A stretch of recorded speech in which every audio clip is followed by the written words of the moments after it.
Welcome to Module 5 of the Social Policy for Development Planners in the context of COVID-19 pandemic course. So far, we've dealt with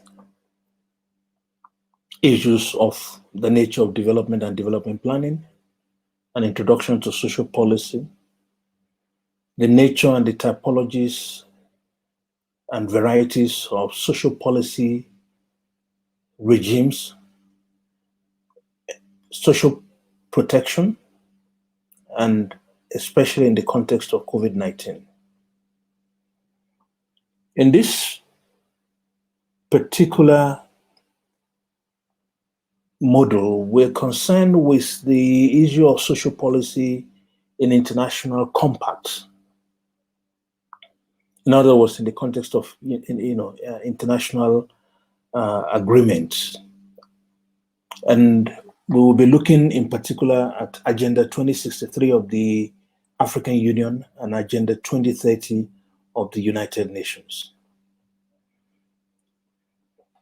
In terms of the nature of social compacts, these are agreements reached by member states of bodies such as the United Nations and the African Union on a set of norms, principles, and guidelines that will provide the basis for action at different levels.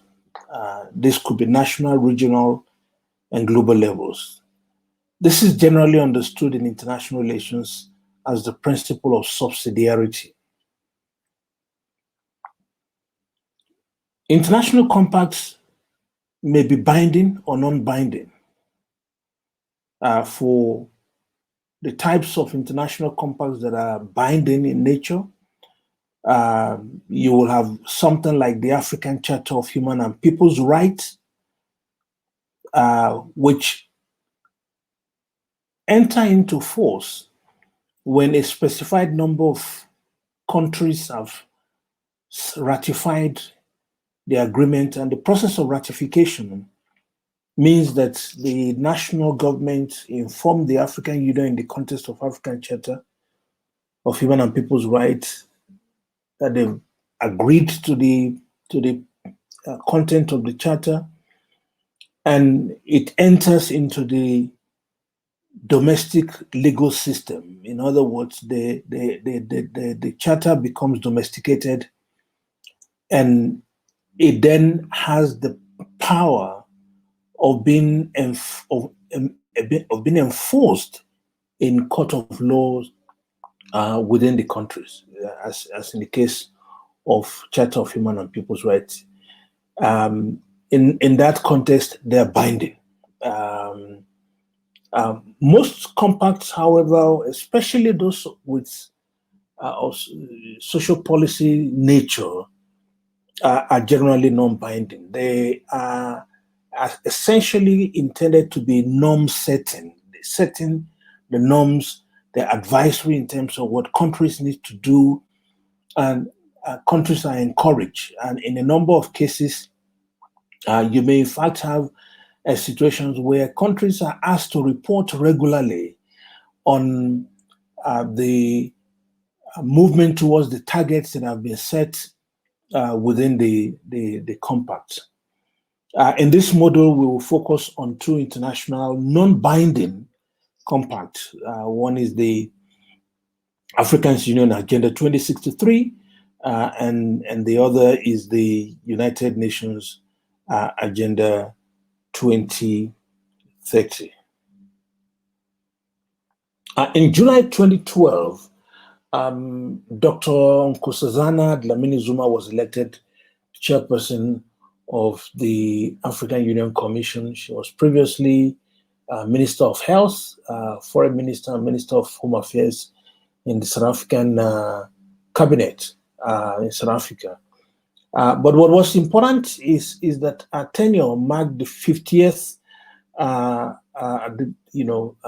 anniversary of the founding of the Organization of African Unity, OAU, in May 1963.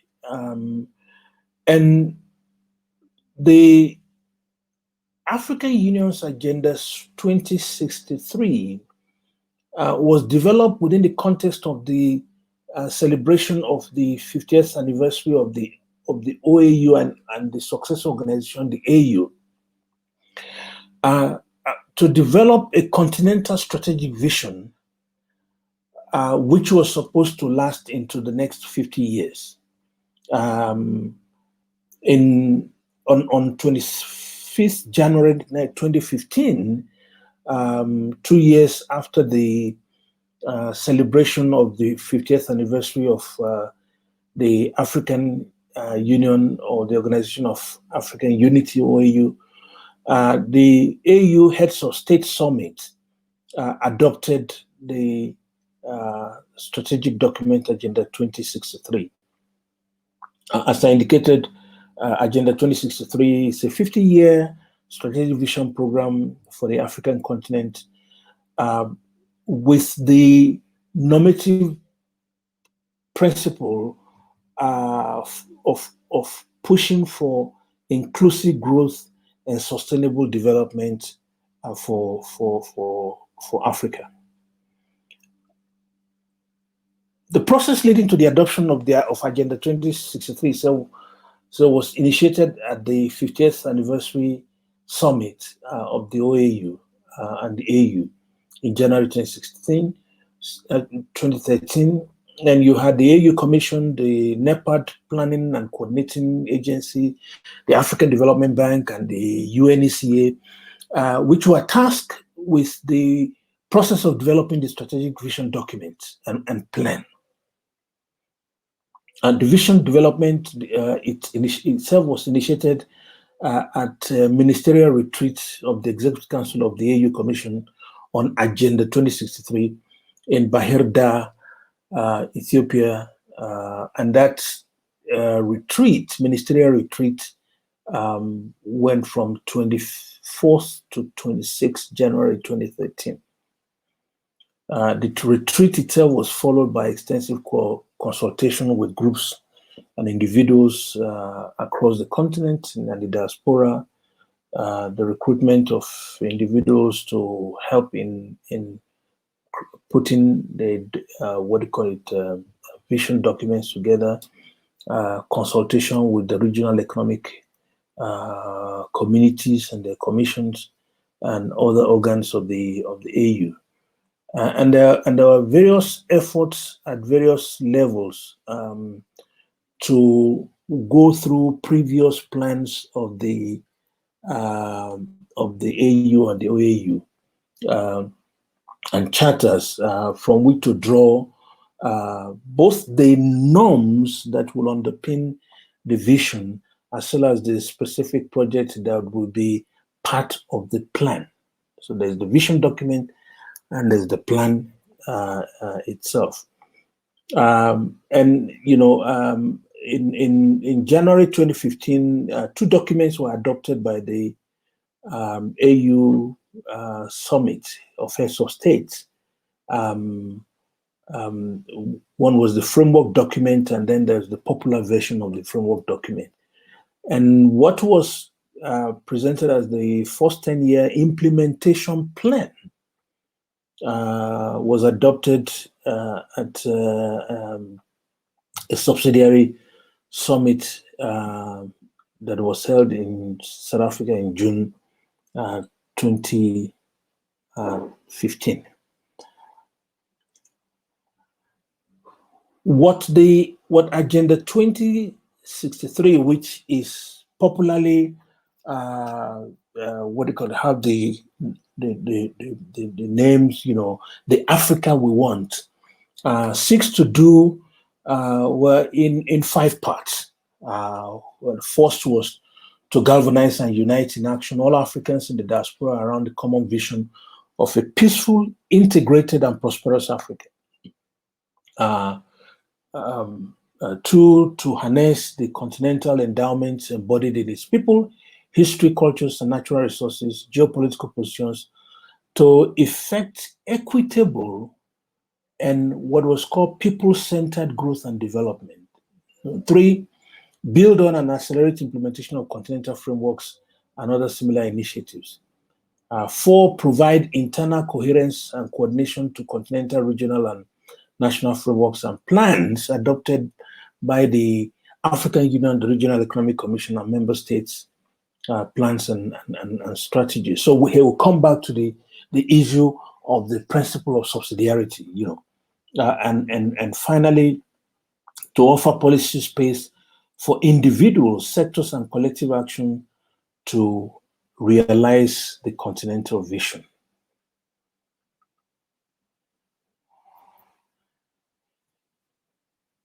Agenda 2063 itself was underpinned by 7 aspirations.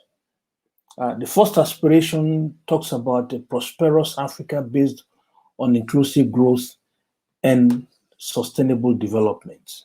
The inclusivity part of the idea of inclusive growth and sustainable development leads us into some of possible social policy implication of Agenda 2063.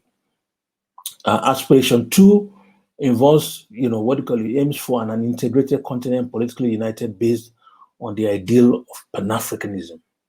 Aspiration 3 speaks of an Africa of good governance, democracy, respect for human rights, justice, and the rule of law. And Aspiration 4 speaks of a peaceful and secure Africa. Aspiration 5 talks about an Africa with a strong cultural identity and common heritage, values, and ethics. Aspiration 6 talks about an Africa whose development is people-driven, relying on the potential of African people, especially its women and youth, and caring for children. Again, this will have social policy implications. And the final aspiration 7, Africa as a strong, united, resilient, and influential global player and partner. In essence, what you have is Agenda 2063 with 7 pillars, that we can understand as these aspirations. And in a fairly a bit more, complex way of trying to flesh out this aspiration, the 7 pillars of Agenda 2063. You'll have, for instance, other, aspiration 1 talks about inclusive, growth and sustainable development. You have this broken down into 7 principles. First is a high standard of living, quality of life, and well-being. Okay, again, a well-educated citizen underpinned by science, technology, and innovation. A healthy and well-rounded, citizens, well-rounded citizens. These 3 speak immediately to social policy, have social policy implications in terms of the plan. The question of the transformed economy does speak to the idea of transformation and structural transformation of economy with potential in terms of industrialization and so on and so forth. Then the 5th dimension of that talks about, under aspiration 1, talks to modern agriculture for increased productivity and production. And then, the 6th one refers to a blue and ocean economy for accelerated economic growth. And the final component of this talks about environmentally sustainable climate and resilient economies and communities. You have other sub-aspirations under aspiration 2, 3, 4, 5, 6, and 7. and we can reflect further on aspiration 6, which again has social policy implications in terms of the aspiration for full gender equality in all spheres of life, and an engaged and empowered youth and children. Again, what do you call it? The principle of subsidiarity, which places all these aspirations again on the 6 pedestals. At the bottom of which lowest is member states, and which again speaks to the idea of the principle of subsidiarity. Member states' national plans themselves, which are supposed to incorporate these aspirations, the regional and continental frameworks that are supposed to reflect the aspiration, the aspirations themselves, and the 8 priority areas for the of the solemn declaration, which is supposed to be embedded within a bigger framework of the African Union vision, and above that you have what you call the Constitutive Act of the AU, which essentially is the basis for its establishment. As I said that in June 2015, the first 10-year plan of the Agenda 2063 was adopted in a summit of heads of state in South Africa, and the 10-year plan, the first 10-year plan, because there are 50 years, and essentially the idea is to have each 10 years specific plans. So the first 10 years will be first 10-year plan. The second decade will be second 10-year plan. The third decade will be third 10-year plan, and so on and so forth. Under the first 10-year plan, 12 projects were identified, but we can think of this essentially in terms of 11 projects, especially when you collapse the Pan-African E-University with Pan-African Virtual University, it's essentially referring to 2 dimensions of the same idea of a wider access to higher education for people on the continent. But if we think of it in terms of 11 projects to be implemented, the first is the African Integrated High-Speed Rail Network, which is in the plan is supposed to connect all the capitals of African countries. There's the African Commodity Strategy, which has the intention of trying to get African countries to extract more value out of their primary commodity production, so that they're not simply just exporting raw agricultural products, cocoa, coffee, and so on and so forth, to the world, partly because the problem with that is the secular terms of trade, which invariably will go against you. In other words, over time, if you're exporting, let's say in agriculture, you're exporting cocoa and coffee, and you are importing tractors, maybe not in terms of cocoa, but maybe perhaps coffee and this and that. Over time, you will have to export more coffee to buy the same quantity or the same amount of tractors. Okay, so the idea is to try and develop value extraction. From the commodities that are being exported, so on and so forth. The third one is the creation of the Continental Free Trade Area, which effectively has come into force now. The fourth and the 11th, the Pan-African E-University and African Virtual University, The fifth, what do you call it, idea here is the creation of the African passport and ensuring free movement of people across the African continent. The sixth is what is called silencing the guns by 2020. In other words, all the what do you call it, local, violent conflict, armed conflicts, national, what they call civil wars. If you look at South Sudan as an example, you look at Boko Haram, you look at the situation in Mali, and so on and so forth.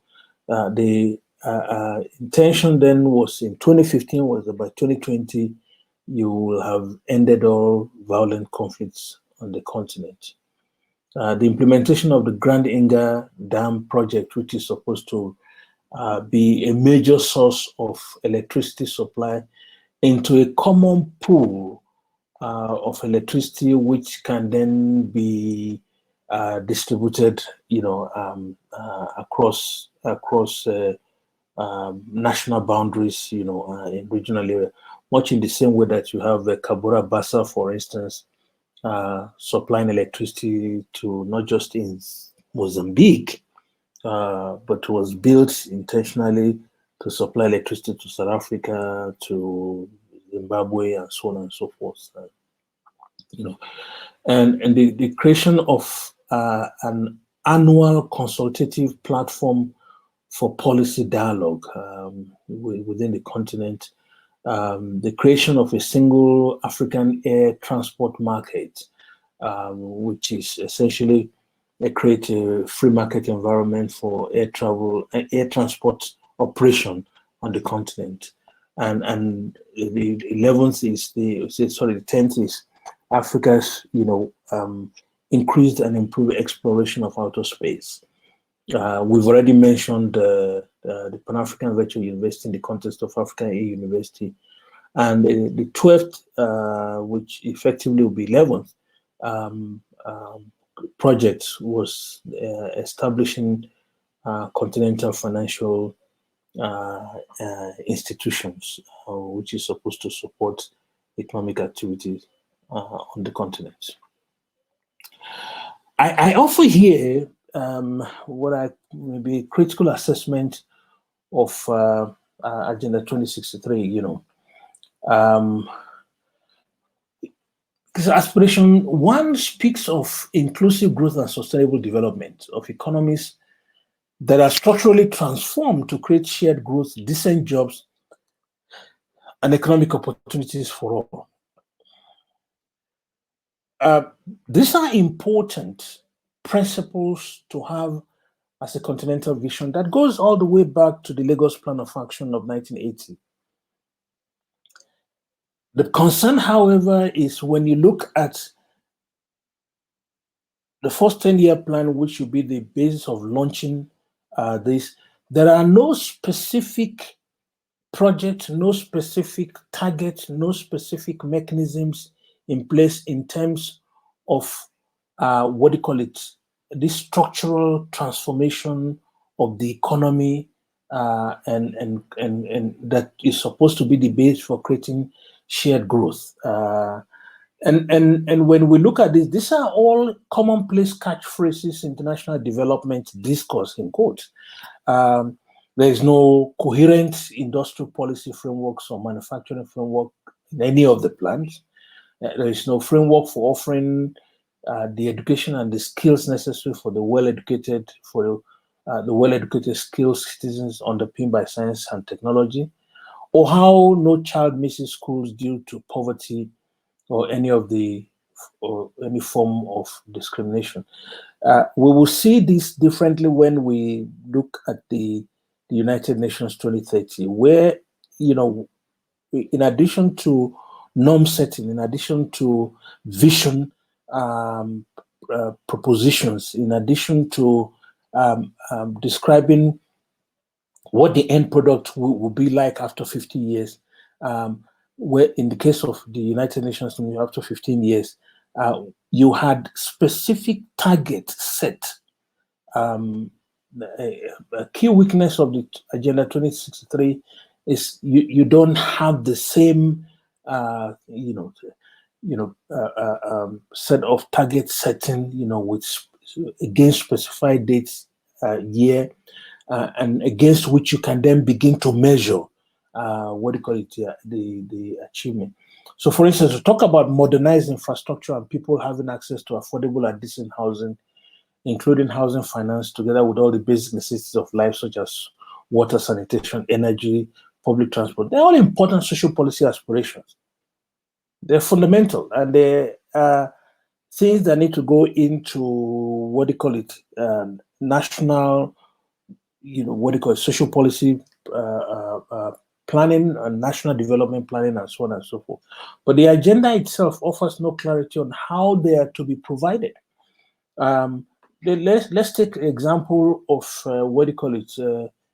decent housing and housing finance. How is that supposed to be organized? Do you rely on private markets for housing, or do you rely on, or do you push for social housing? Do you push for the principle, as we saw in the case of Singapore, when you will come to Module 10, where you can use savings from Provident Fund to buy houses. Is it about direct ownership of houses, and so on and so forth? And remarkable for what was essentially an important instrument of the AU for inclusive development. And I think we need to make a distinction between inclusive growth. Same way we'll make the distinction between economic growth and economic development. Economic growth simply talks about qualitative increases in the aggregate output in a country. Development itself, as we saw earlier in earlier modules, involves a structural transformation, a fundamental shift in the structure of the economy, the composition of the economy between manufacturing and agriculture, between services, and finance, between services and industry, and so on and so forth. And it talks to mastery of technology as part of the development of manufacturing capacity. The basis for doing that is your social policy instrument for shared economic development, for inclusive economic development, one that does not leave anyone behind. And the key instrument of that within the AU arsenal is the social policy framework of the AU. But the Agenda 2063 itself makes no mention and does not engage with this document. In the same way, it doesn't actually engage with the Lagos Plan of Action. And without meaning to be dismissive of anything, most of the projects in the first 10-year plans come across as vanity projects and essentially low-hanging fruits. Common, free trade area, open air transport, something. So,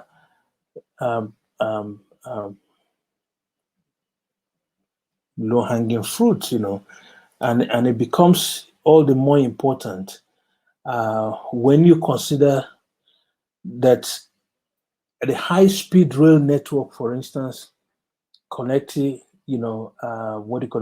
African capital, sound very good in very nice in practice and in concept. But an integrated African high-speed rail network requires significant endogenous research and development capacity. The Chinese did not build the capacity, did not roll out the longest,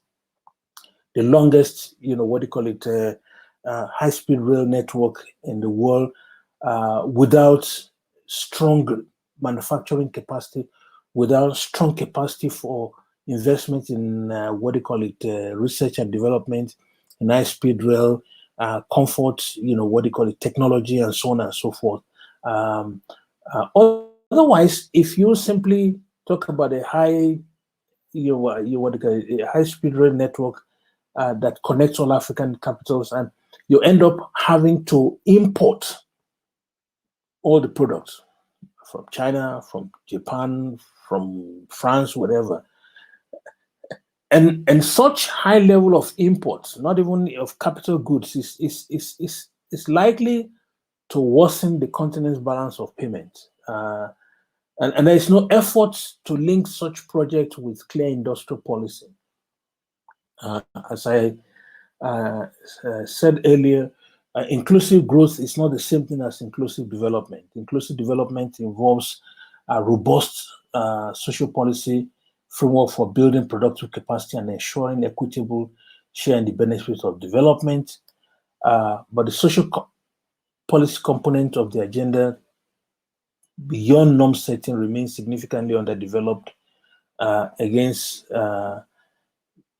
Link this to the failure to speak to the AU social policy framework. And Aspiration 6 injunction for development that is people-driven, women, children, women, youth, and caring for children, are important norm setting. They're extremely important norm setting. But we need to go beyond just setting norms to developing actionable plans and frameworks. We will now shift our attention to the United Nations Sustainable Development Goals. On September 25, 2015, some 9 months after the Agenda 2063 was adopted by the AU Summit, the General Assembly of the United Nations, made up of 194 countries, adopted the agenda titled Transforming Our World, the 2030 Agenda for Sustainable Development. Agenda 2030's Sustainable Development Goals replace the 2000 Millennium Development Goals, or MDG, which was supposed to have arisen out of the United Nations Millennium Declaration. And I will encourage you to, just, to go through the United Nations Millennium Declaration itself. All you have to do is Google this and download it either in English or French. Was supposed to have been, the MDG was supposed to have emerged from the United Nations Millennium Declaration, which was adopted by the General Assembly on the 18th September 2010. The MDGs specifically target at developing countries, but it's a watered down version of the vision that is espoused in the Millennium Declaration. I mean, that's what I would like to encourage you to read, the UN Millennium Declaration itself. And colloquially, one will argue that this was the MDGs were what the Kofi Annan's UN, Kofi Annan as Secretary General of the UN at the time, was able to negotiate with the World Bank. The MDGs had a target date for accomplishing the goals by 2015, halving the number of people in extreme poverty by 2015, and so on and so forth. And the SDGs, on the other hand, are intended to be more global in the application and relevance. And it arose from learning from the success and challenges of the MDG, and came to embrace a more ambitious agenda for the subsequent 15 years that incorporated new agenda and new goals. So when you look at the MDGs add 8 goals: and eradicate extreme poverty and hunger, achieve universal primary education, promote gender equality and empower women, reduce child mortality, improve maternal health, combat HIV, AIDS, malaria, and other diseases, ensure environmental sustainability, and a global partnership for development. Those are the 8 MDG goals. The SDGs, on the other hand, had 17 goals, ranging from no poverty to no hunger to good health and well-being to quality education, gender equality, clean water and sanitation, to affordable and clean energy, decent work and economic growth, industry, innovation and infrastructure, reduce inequality, and so on and so forth. So when you compare the the SDGs and the MDGs, it's important, as I said, to note in terms of the number of goals being from 18 MDGs to 17 in SDGs, with the number of targets in MDGs being 21, but 169 in SDGs. The number of indicators against which achievement are supposed to be measured being 60 in MDGs and 232 indicators in SDGs.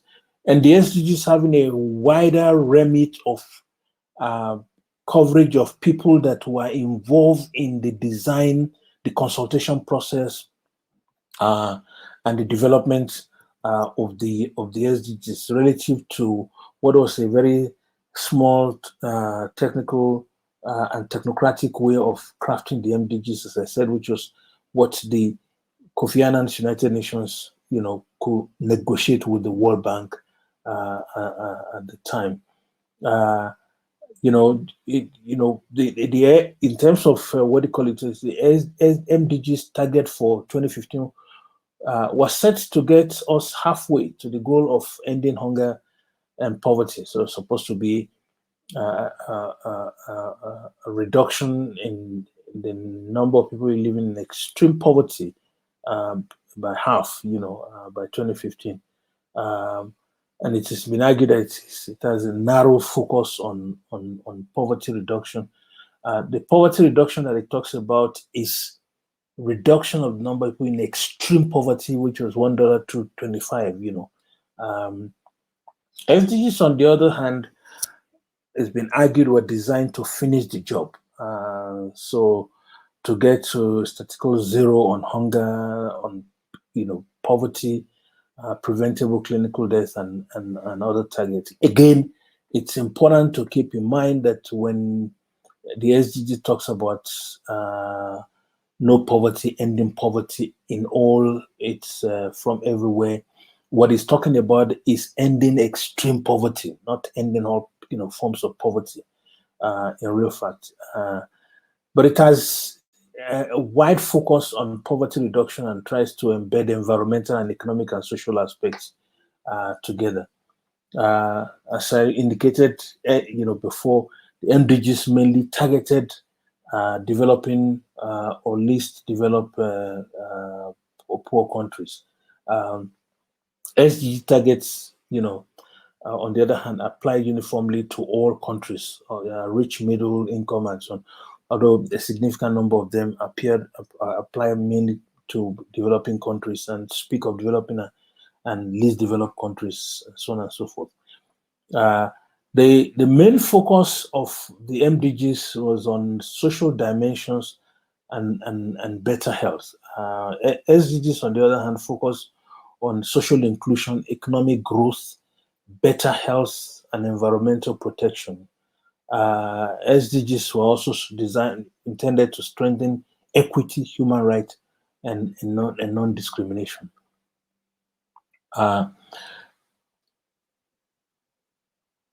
In terms of development agenda, MDGs could not focus holistically on development. It also missed out on addressing the root causes of poverty. SDGs, on the other hand, focus holistically on development. I mean, when you look at SDG 8 and SDG 9, these are issues that were in the Millennium Declaration of 2000, but never found their way into the MDGs. And whereas the MDGs combine hunger and poverty. SDGs treated the issue of poverty separately from hunger and food and nutrition security. And then when you look at something like quality of education, SDG, the MDG focused on what do we call quantity, the enrollment level in basic education, rather than the quality of the education itself. I mean, in the number of contexts where in an attempt to implement the MDG on basic education, classroom sizes grew as high as 120, 125 young people in the same classroom, and which will then have, what do you call it, adverse impact on the quality of education being provided. SDGs, on the other hand, focus on quality of education and the role of education in achieving a more humane world. It speaks of education for sustainable development and sustainable lifestyle, human rights, gender equality, promotion of a culture of peace and nonviolence, global citizenship, and appreciation of cultural diversity and culture's contribution to sustainable development. And you can go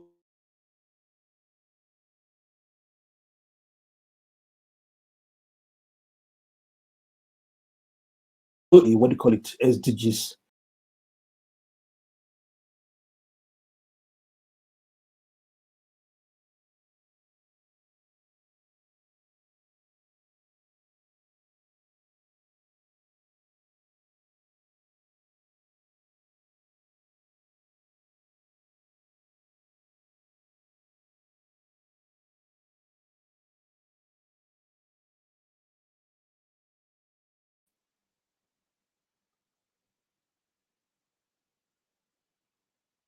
So we can look at what do you call it, specific uh, SDG specific goals. We want to, end poverty in all its forms everywhere. Will speak to eradicate extreme poverty for all people everywhere, and currently measured at the time as $1.25. But it speaks as under what what do you call it? What do you call it? Second component of that, of reduce at least by half the proportion of people living in poverty in all its dimensions, according to national definition. And it's important to keep in mind here that what it talks about ending is extreme poverty. Poverty itself is supposed to be half, and only in the context of national definition of poverty. In other words, you're referring to national poverty line that is set. In many countries, the national poverty line is in fact below the $1.25, which is now $1.90 in 2015 prices. It talks about equal access to economic resources and basic services to all, and so on and so forth, building resilience of the poor. SDG 2 talks about end hunger, achieve food security, and improve nutrition and promote sustainable agriculture. And again, sets the target that by 2030, you all, end hunger and ensure access to safe, nutritious, and sufficient food for all year round. And by 2030, end all forms of malnutrition, and that by 2025, achieve international targets in stunting and wasting in children under the age of 5, address the malnutritional needs of adolescents, girls, pregnant women, and lactating women, and people, persons, older persons. It speaks to as a way of ensuring food security and good nutrition, the doubling of agricultural productivity and incomes of small-scale food producers through secure and equal access to land, okay, which speaks to the issue of land reform and so on and so forth. Ensure sustainable food production system and implement resilient agricultural practice that increases productivity and production, which maintains the ecosystem in the face of climate change. So climate change adaptation and resilience. Importantly, it speaks about ensuring the diversity of the gene pool of seeds, plants, farmed and domesticated animals, as well as the wildlife species, to ensure diversification of and ensure the diversity of seed and plant banks. Talks about what they call a rural investment in rural infrastructure, agricultural research and extension services, technology, plant and livestock gene banks for enhanced agricultural productivity in developing countries, in particular the least developed countries. And it speaks again to correcting and preventing trade restrictions and distortions in world agricultural markets. Again, these are all subsidiary issues that are necessary for ensuring food and nutritional security, and so on and so forth. In relation to good health, and health is an important component of social policy here. It talks about the need by 2030 to reduce global maternal mortality ratios to less than 70 per 100,000 live births. By 2030, to end preventable deaths of newborns and children under the age of 5, to reduce neonatal mortality to at least 12 per 1,000 live births, and under 5 mortality to at least 25 per 1,000 live births. To ensure that by 2030, we end the epidemics of AIDS, tuberculosis, malaria, and neglected tropical diseases, and combat hepatitis, waterborne diseases, and other communicable diseases. To reduce by 2030 by one third premature mortality for non-communicable diseases through the prevention and treatment program, and promote mental health and well-being. Strengthen prevention and treatment of substance abuse. Half the number of global deaths and injuries arising from road traffic accidents, and so on and so forth. The issue of quality education is an important component of the shift from MDG to SDG. It talks about by 2030, ensure that all girls and boys complete free, equitable, and quality primary and secondary education, leading to relevant and effective learning outcomes.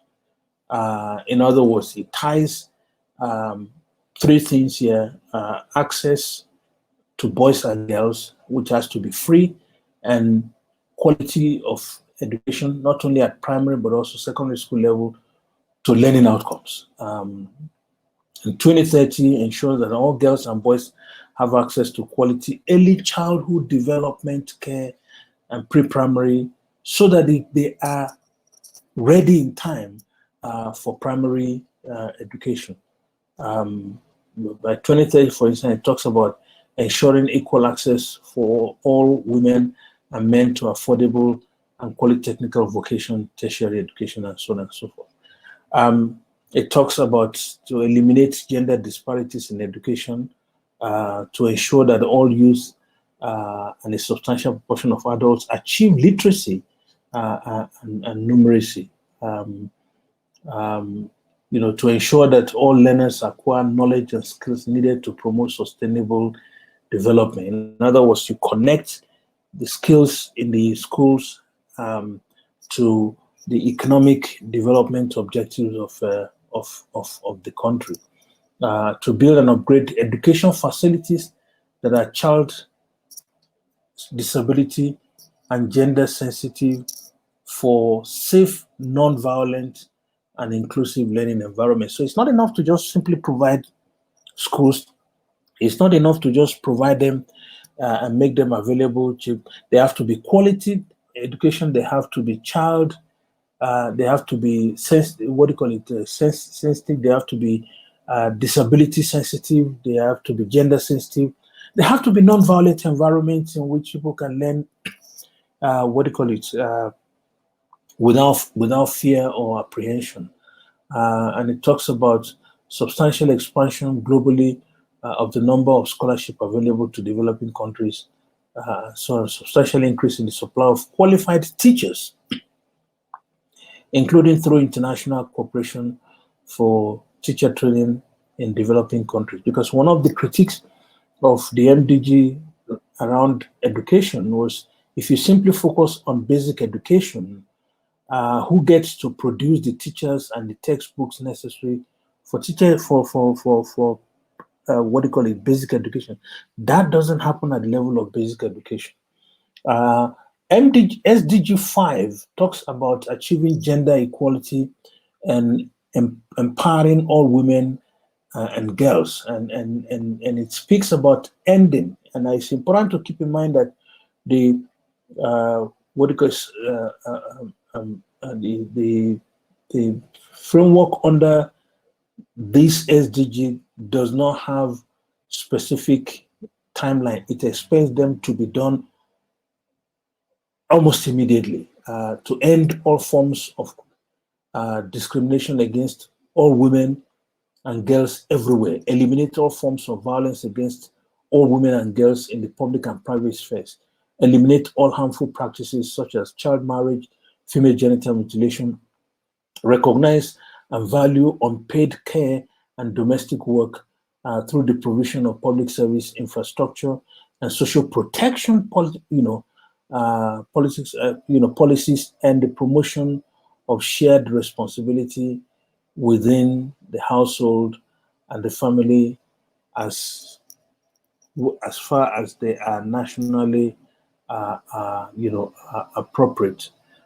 It also talks about ensuring women's full and effective participation and equal opportunity in leadership positions in decision making across different levels in the country, access to sexual and reproductive health, and protection of reproductive rights, and so on and so forth.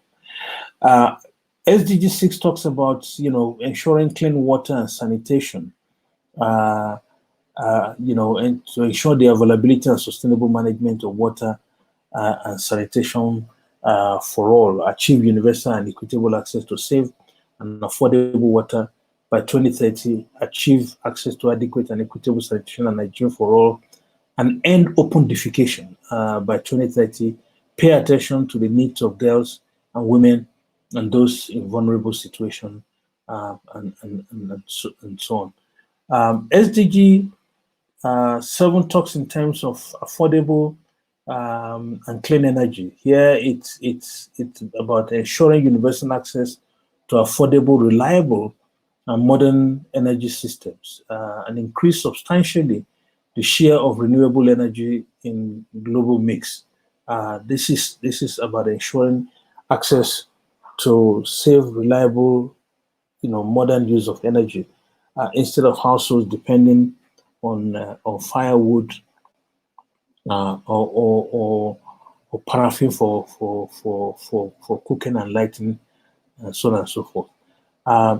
Significantly, SDG 8 talks about decent work and economic growth, and it talks about promoting sustained, inclusive, and sustainable economic growth, full and productive employment, and decent work for all. This affects everywhere in the world.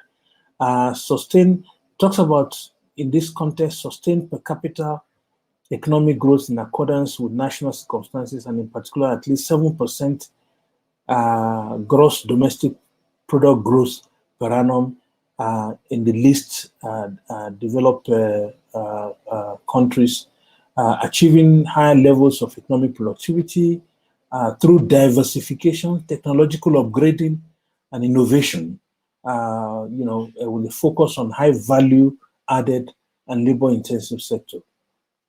It talks about promoting development oriented policies that support productive activities, decent job creation, entrepreneurship, creativity, and innovation, and encouraging the formalization and the growth of micro, small, and medium-sized enterprises, including through access to financial services.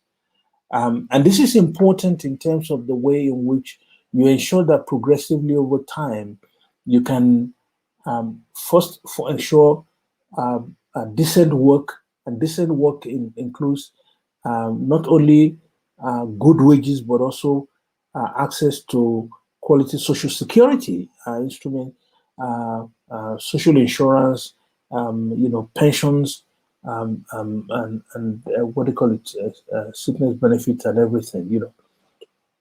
And it talks, what do you call it, achieving full and productive employment and decent work for all women and men, and equal pay for work of equal value. Talks about by 2020 to have substantially reduced the proportion of the youth not in employment, education, and training, which is a major problem when the economy is not growing and access to education is difficult. You have a substantial number of young people in many countries that are neither in employment nor in education or in any training And it talks about the need to protect labor rights and promote safe and secure working environments, the elimination of child labor, including the recruitment and use of child soldiers by 2025, and child labor in all its forms. SDG 9 talks about build sustainable infrastructure, promote inclusive and sustainable industrialization. It's something that Agenda 2063 talks, what do you call it, in generalities about, and it talks about fostering innovation. I mean, this involves not just a structural transformation, but industrialization, but also mastery of technology. It talks about the need to develop quality, reliable, sustainable, and resilient infrastructure, including regional and trans-border infrastructure to support economic development, not just economic growth, economic development and human well-being with a focus on affordable and equitable access for all. Promote inclusive and sustainable industrialization. And by 2030, significantly raise industries, in this case, we're talking about manufacturing, share of employment and gross domestic product in line with national circumstances, and double its share in the least developed countries. In many African countries, manufacturing, is well under 10% of GDP.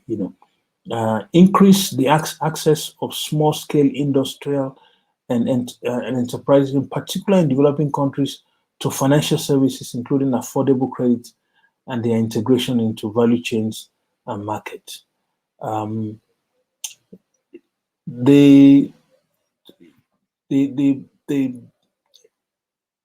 goal speaks further about the need to upgrade infrastructure and retrofit industries to make them sustainable. In other words, you have power stations that are already on what do you call it, fossil fuel, poor quality. So how do you retrofit them to produce less CO2, to generate less CO2 emissions and so on and so forth? How do you retrofit, what do you call it, public transport system to use less of what do you call it, fossil fuel and use sustainable, what do you call it, fuel, and so on and so forth, and enhance scientific research, upgrade the technological capabilities of industrial sectors in all countries. Okay, facilitate sustainable and resilient infrastructure, support domestic technology development, research and innovation in developing countries. And these are extremely important in the way in which we try to connect social policy and development, and the way in which the two have to work, in tandem. SDG 10 speaks about to reduce the inequalities, and it talks about reducing inequality within and among countries. In other words, between countries and within countries. And here it talks about progressively achieve and sustain by 2030 income growth of the bottom 40% of the population at a rate higher than that of the national average. And here, one makes a distinction between Kakwani's notion of pro-poor growth, and the one that came, out of the World Bank, where, in the case of the Kakwani's, what they call the idea of pro-poor growth, what goes to the poorer segment of society must be at a higher rate than to any other segment of society, whereas the World Bank, any share that goes to the poor is considered poor, so on and so forth. Here, this talks about the share of the income share of the bottom 40% being at a higher level than the rest of the society. And in the Palmer ratio calculation of inequality, you rate the share of income or wealth or something that goes, or assets that goes to the top 10% relative to that goes to the bottom 40%. By 2030, it talks about empowering and promoting social and economic and political inclusion of all. Because that's extremely, important. Ensuring equal opportunity and reduce inequality of outcome, not just inequality of access. Inequality of outcome, including by eliminating discriminatory laws, policies and practices, and promoting appropriate legislation, policies, and actions in this regard.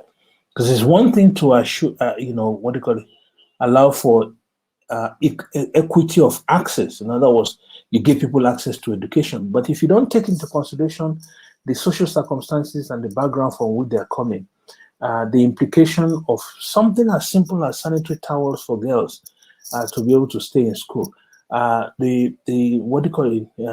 when children arrive in school, you cannot assume that all of them had sufficient nutritious food in the day, and therefore school feeding schemes and so on and so forth. All these things are things that, in addition to allowing for access to education, are important in ensuring that they can learn properly, and you can ensure equality of outcome. In other words, how many of them actually then graduate and perform very well, and so on and so forth. In the educational system. And it talks about adapting policies, especially fiscal, wage, and social protection policies and programs, and progressively achieve greater equality. Okay, that's important to know, especially in the context of what we saw in Module 4 on social protection. If your social protection is geared towards progressively achieving greater equality, that is different from the one that is simply concerned with making sure that the poor can cope with poverty. It talks about improve the regulation and monitoring of global financial markets, ensure enhanced representation and voice of developing countries in decision-making globally, facilitate orderly, safe, regular, and responsible migration, and so on and so forth. SDG 11 talks about making cities and human settlements inclusive, safe, and resilient. SDG 16 talks about promoting peaceful, inclusive society for sustainable development and provide access to justice for all and build effective, affordable, and inclusive institutions at all levels.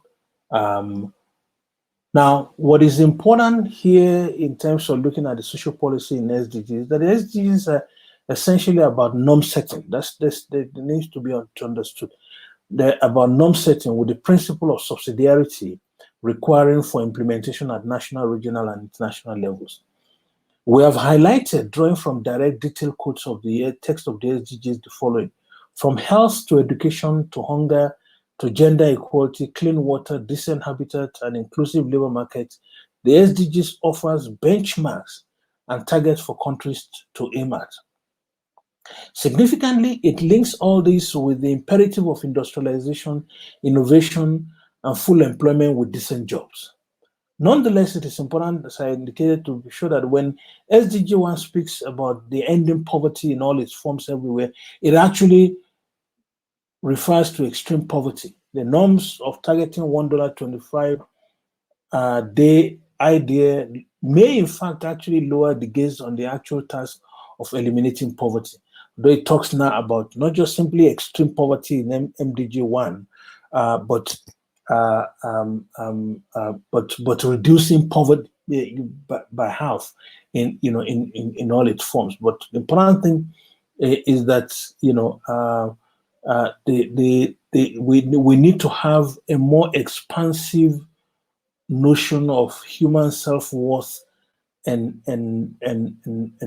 quality of life that is necessary for everybody in society to function, and so on and so forth. The SDGs offer an expansive approach to the nexus between social policy and development, and enjoining the world to leave no one behind. And of course, this all have implications for what they call it, COVID-19. A call for investment in health systems, training, and retention of healthcare workers is allied with establishing a robust health surveillance system within the SDGs. These are, and in particular with SDG 3, and these are important for pre-pandemic response capacity. Surveillance system allows for immediately identifying, hotspots of infection, or even the very first, what you call the index case of infection, tracking, tracing, what do you call it, putting people, in quarantine, and treating. Investment in healthcare and the pursuit of development with robust industrial innovation and research capacities are important for the ability to address the requirements of dealing with the pandemic. Having adequate hospital capacity, innovation in the process of treating patients, and so on and so forth, producing test kits and vaccine development. These are all part and parcel of the national system of innovation, the mastery of technology, industrial capacity, which is allied and linked to supporting the healthcare system in a country. Moving micro, small enterprises out of informality is essential for developing social insurance systems and social security systems, what you call in particular in general, to protect in periods of economic downturns, as we've seen in the COVID-19 pandemic. A more expansive understanding of vulnerability and poverty requires a higher idea of human worth beyond extreme poverty. Nonetheless, the principle of leaving no one behind does not endorse the appalling low social assistance measures adopted by many of our governments, where daily rates of cash transfer is less than the cost of a loaf of bread. Leaving no one behind calls for development of expansive social policy architecture that secures against the vagaries of life. Thank you.